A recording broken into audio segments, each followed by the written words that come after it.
Saya dengan Pak Joko Waluyo, saya di Bali View, Cirende, Ciputat. Jadi awalnya kenal Clarissa itu secara nggak sengaja, ya mungkin jodoh kali ya.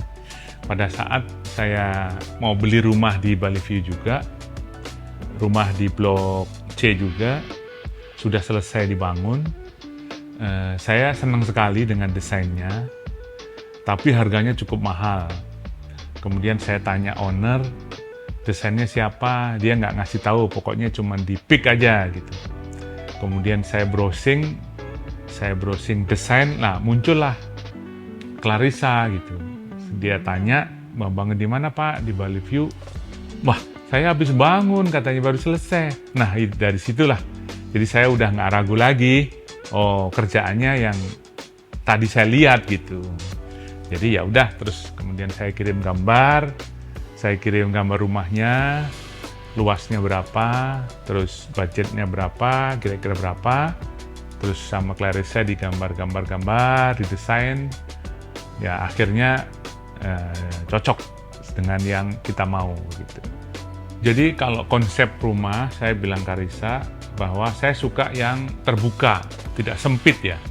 Jadi makanya banyak yang dibuka, kemudian kaca, di atas juga kaca, dan dilebarin, di belakang bisa lihat taman.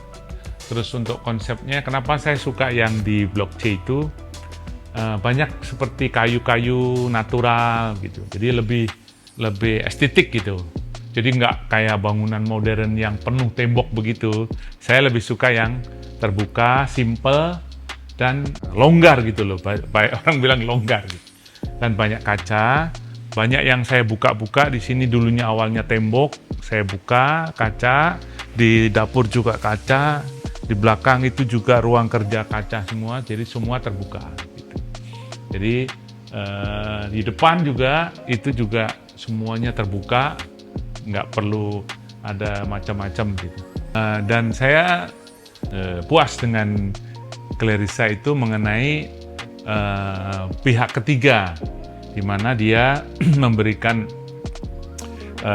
kayak partner kerja dengan Clarissa seperti aluminiumnya cukup bagus sekali, kemudian kanopi juga cukup bagus, kemudian kaca-kaca, kanopi, taman, semuanya itu dengan cukup bagus. Karena itu kan mitra kerja itu nggak gampang gitu. Kalau nggak ada dari Clarissa, saya sendiri juga mungkin nggak bisa nyari mitra kerja yang bisa cocok dengan yang kondisi sekarang gitu. Kemudian bahan-bahan juga cukup bagus, sesuai, harganya juga lumayan oke, masuk. Untuk proses kerjanya dengan Clarissa cukup bagus, terutama nomor satu di tukangnya. Tukang itu setelah saya tanya, dia tukang sendiri, bukan tukang dari luar. Takutnya kerjanya nanti asal-asalan, karena di sini kuncinya semua ada di tukang. Kalau tukangnya bagus, ya pasti hasilnya bagus. Karena nggak selamanya kan Clarissa di sini, semuanya diserahin ke tukang. Jadi tukangnya cukup bagus. Kemudian mitra kerja itu yang berhubungan dengan kanopi cukup bagus, kasih jasanya cukup bagus. Kemudian kanopi, kaca dan lain-lain itu termasuk gorden dan lain-lain itu sangat bagus. Harganya juga lumayan bagus. Kemudian proses kerja, tiktokannya, follow up-nya cukup bagus. Kalau saya ada kurang, dia cepat datang. Kemudian kayak ada perubahan, perbaikan, dia cukup bagus gitu. Ya.